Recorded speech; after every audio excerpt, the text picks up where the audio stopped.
In April, CNN correspondent René Marsh and her husband Kedrick lost their son Blake to brain cancer. And to honor him and to raise funds for cancer research, she has turned her grief into, I should say, channeled her grief into a new children's book about a little boy named Blake who needs a miracle to help him fight off a monster of a problem. And joining us now is CNN national correspondent René Marsh. This is her new book, The Miracle Workers, Boy versus Beast. And it is beautiful, and it's available at renemarsh.com, with all profits going towards pediatric brain cancer research. René, I have to say, I've been so happy to have you back at work. We have missed you so much, and we know that you and your family have been through so much here, not just in the last several months, but in the last couple years. And I wonder if you could just tell us a little bit about how you decided to write this book. It was because something was missing in the library. Yeah, first off, thank you for having me on to talk about this book. It means so much to me. It's so special to me.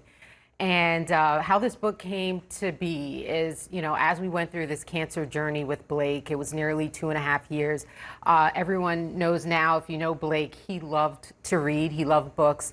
And we'd carry like a stack of books to the hospital with us because we'd have 30-day stints in the hospital. And we were going through a particularly tough time during his treatment. And all I had was The Wheels on the Bus, Itsy Bitsy Spider. I love those books, but it wasn't feeding my soul in the way I needed to at a time that we really were struggling during Blake's treatment.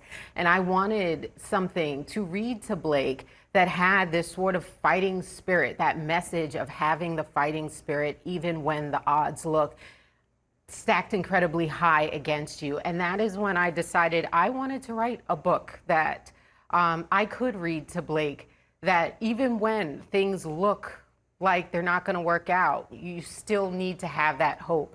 Because I know for me and my husband, having hope during that entire journey with Blake is what essentially helped us to survive that. He, such a beautiful little boy. Thank up you. Against a monster, which is really what Blake is up against in this book. And I know that at the time that you wrote it, you were reading about David and Goliath in the Bible. Yeah, this was a point in Blake's treatment where he was on life support. One of the chemo drugs had triggered just a near fatal reaction. And I looked at my son laying on a table, lifeless, but I continued to read to him every single day because that's what I did beforehand. And I wanted him to hear my voice every single day to know that I was still there. And the books, again, that I had just weren't what I needed in that very difficult moment. And yes, privately at night, that is the book that I was reading. And it gave me that hope to get to the next day. And it inspired me to believe that we were going to get through it.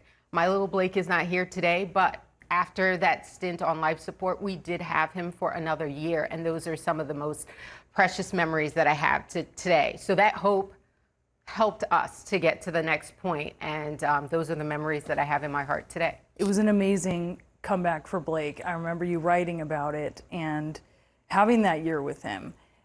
This is about being able to keep fighting in his name. Yeah, so this book is a book about hope that any child can read and enjoy and be inspired by.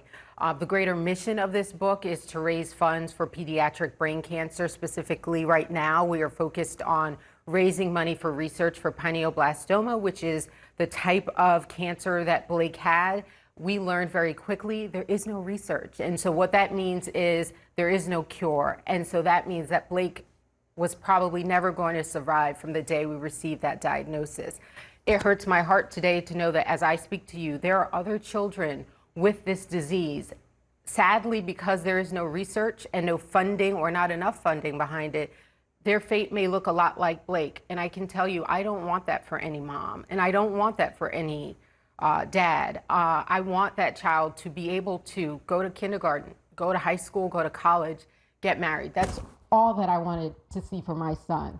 So I will do everything in my power for the rest of my life to raise money for this cause. And I hope that when people get this book, they will be inspired by the message, but also have comfort in their heart to know that they are helping other children in the hospital with cancer right now, where doctors want to solve this disease, but they just need the financial funding to do that. You talked so candidly through the course on social media of the battle that you were shepherding Blake through. Yeah.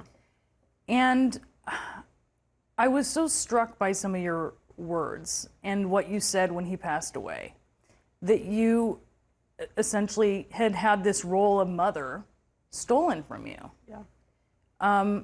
I think it's something especially, I saw something that our colleague Andrew Kaczynski put on Twitter, where he was talking about the difference between Halloween, for instance, for parents. Yeah. And that was something that really stuck with me. And your goal here is to make sure that other parents aren't in the same situation. But just tell us a little bit about finding that strength, something that you've talked about, finding that strength to shepherd Blake through this. Well, you're a mom, so you know that the love that you have for your child knows no limits. And I feel like that and felt like that with Blake. I mean, there is nothing that I would not do for my son. And because he's not here in the physical sense, will not stop my love for him, and also will not stop me fighting for him.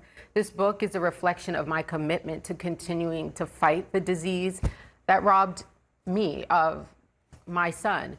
As far as the strength, you know, I have many moments of feeling broken, but I see my strength in my ability to piece myself back together each time. So for anybody watching, we will have moments of brokenness, but the strength is putting yourself back together, and as I like to say, working while you weep. And that's what this book is. It's a product of me working while I have been weeping. And I do it for Blake, and I hope I'm making him proud today. And I do it for every child that is in the hospital right now across America with this disease. I am here to fight for you and for your parents.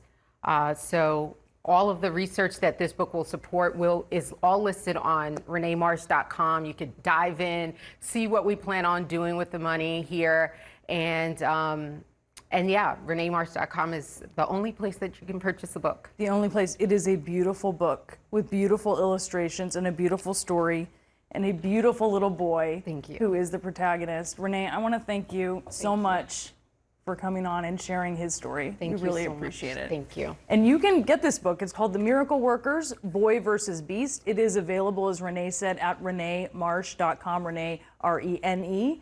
And all of these profits are going towards pediatric brain cancer research in the hope of a breakthrough.